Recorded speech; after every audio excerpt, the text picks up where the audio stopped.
Hello friends, আজ অনেক দিন পর তোমাদের কাছে আবার চলে এলাম। বেশ কিছুদিন ধরে তোমাদের আসা হয়নি সময়ের অভাবে। তোমাদের রিকোয়েস্টে আগের ভিডিওগুলোতে আমি কিছু কার্টুন ক্যারেক্টার এঁকে দেখিয়েছি, সকলেরই ভালো লেগেছে আশা করি। আজ একটু ভিন্ন সারের ছবি এঁকে আঁকতে চলেছি, দেখা তোমাদের কেমন লাগে। আজ আমি দেখাতে চলেছি যে আমরা কিভাবে মাউন্ট বোর্ডের ওপরে বেস কালার চাপিয়ে নিয়ে আপনার শুধুমাত্র রং ও তুলির সাহায্যে আমরা একটা ছবি সম্পূর্ণ করতে পারি। তার স্টেপ ওয়াইজ আমি আপনাদের করে দেখাবো। আর ছবিটি কোনো সম্পূর্ণ অ্যাক্রিলিক কালার দিয়ে। আমরা ছোটোবেলা থেকে সকলেই ড্রয়িং শিখি। প্রথমত আমরা ফ্রি হ্যান্ড ড্রয়িং, শেপ শিখি। তারপর ওয়ার্ক দিয়ে কী ধরনের ছবি আঁকা যায় তাও শিখি। তাও আমি তোমাদের আমার ভিডিওতে করে দেখিয়েছি।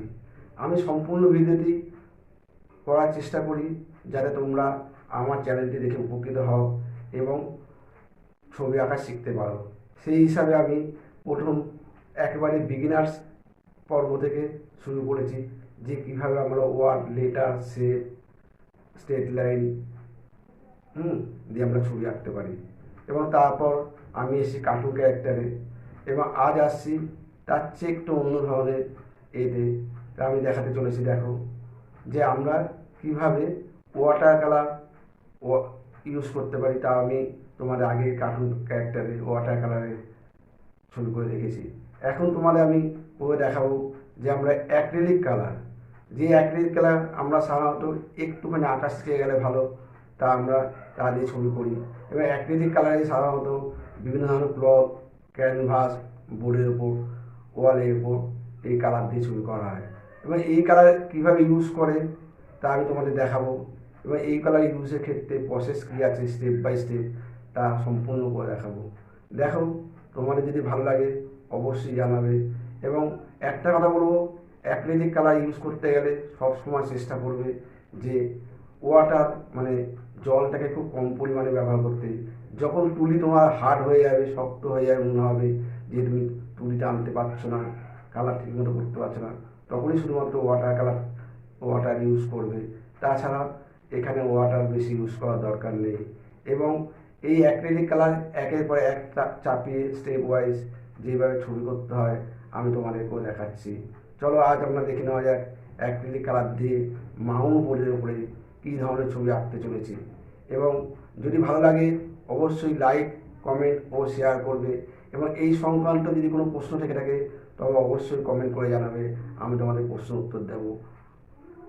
তাহলে আজকে চলে দেখি আমরা অ্যাক্রিলিক কালার দিয়ে মাউন্ট বোর্ডের উপরে সম্পূর্ণ রং ও তুলির সাহায্যে একটি ছবি করে দেখাবো। তাহলে একটি সানসেটের ছবি।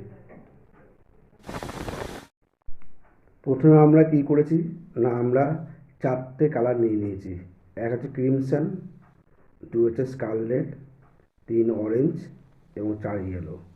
এবং সেই কালারগুলো নিয়ে দেখতেই পাচ্ছ যে ওপরে প্রথমে আমি ক্রিমসন দিয়েছি, তারপর স্কারলেট, তারপর অরেঞ্জ, তারপর ইয়েলো।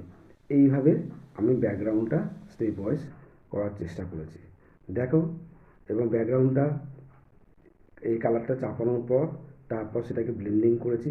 এবং ব্লেন্ডিং করে একটা সানসেটের যে এফেক্টটা আমরা দেখতে পাই সেই এফেক্টটা নিয়ে এসেছি। দেখতেই পাচ্ছ যে ওপরে কী করেছি।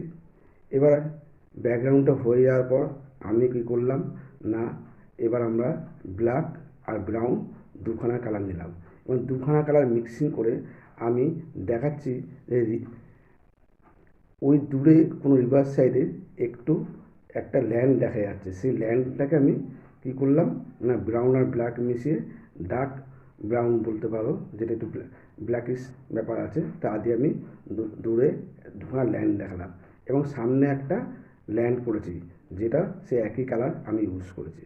এবার কি করছি না, সামনে যে ল্যান্ডটা করেছি সেই ল্যান্ডের উপর একটি কোকোনাট ট্রি আমি আঁকছি। এবং তার পাশে সিমিলারলি আর একটা কোকোনাট ট্রি আমি ড্রয়িং করেছি। এবং ড্রয়িংটি করার পর সেটাকে আমি সরু তুলি দিয়ে তারপর গাছের পাতাগুলোকে আমি করছি। দেখে নাও কেমনভাবে করছি, ঠিকই বুঝতে পারবে। এবং চেষ্টা করলে আশা করি তোমরা এইভাবে প্রসিডিওর স্টেপ বাই স্টেপ দেখে করতে পারবে। আর যদি কোনো রকম না পারো তাহলে তোমাদের আর একটা জিনিস আমি বলে দিতে পারি, যে তোমরা ব্যাকগ্রাউন্ডটা যখন করে নিলে সেই ব্যাকগ্রাউন্ডটা করে নেওয়ার পর সেটা ভালোভাবে শুকিয়ে নেবে, এবং শুকিয়ে নিলে তোমাদের যদি ডাইরেক্ট তুলি দিয়ে আঁকতে অসুবিধা হয় সেক্ষেত্রে তোমরা কী করবে না, পেন্সিল দিয়ে ড্রয়িং করে নেবে, ড্রয়িং করে নিয়ে তারপর তোমরা কালার দিয়ে করতে পারো। এবার আমি কি দেখালাম না, আমার কোকোনাট ট্রি হয়ে গেল। এবার কোকোনাট ট্রি হওয়ার পর আমি ইয়েলো কালার দিয়ে আমি কিছু মেঘ দেখালাম। এবার মেঘগুলো দেখানোর পর তারপর আমি যেহেতু রিভার সাইড করেছি, এবং রিভার সাইডে রিভারে একটা ছোট্ট নৌকো যাচ্ছে সেটা আমি করলাম, সেটা হচ্ছে পালতোলা নৌকো। এবং দূরের যে ল্যান্ড করেছি সেখানে দু একটা ছোটো ছোটো গাছপালাও আমি দেখিয়ে দিলাম। এবার আমি সানটাকে করছি, এবার সানটাকে আমি কী করেছি না, সানের কালারটা পুরো আমি হোয়াইট দিয়ে করেছি, দেখতেই পাচ্ছ। এবং হোয়াইট কালারটি করার পর তারপর আমি খুব সুন্দর সহকারে তার একটি ইয়েলো শেড দিয়েছি, সেটা দেখলেই তোমরা বুঝতে পারবে। এবং যেহেতু সানসেটের সময় কিছু বার্ডস দেখাতে হয়, আমি দেখো এই ছোটো ছোটো বার্ডসও পাখি যেগুলো উড়ে যাচ্ছে সেই বার্ডসগুলোকে আমি সানের নিচে ড্র করেছি। সেটা একই কালার আমি ডার্ক চকলেট ইউজ করেছি। এবং এইভাবে আমি চেষ্টা করেছি যে পুরো ছবিটিকে স্টেপ বাই স্টেপ তোমার কাছে তুলে ধরবার জন্য। এবার আমি হোয়াইট দিয়ে পালটাকে করলাম, পালটাকে করার পর এই হোয়াইটের উপর হালকা অরেঞ্জ একটু শেডও দিয়ে দিয়েছি। দেখো ছবিটি কেমন অপূর্ব লাগছে। তোমরাও চাইলে এইভাবে একটি ছবি সহজে অঙ্কন করতে পারো। যদি ভালো লাগে অবশ্যই লাইক কমেন্ট করবে এবং সাবস্ক্রাইব করে সঙ্গে থাকবে।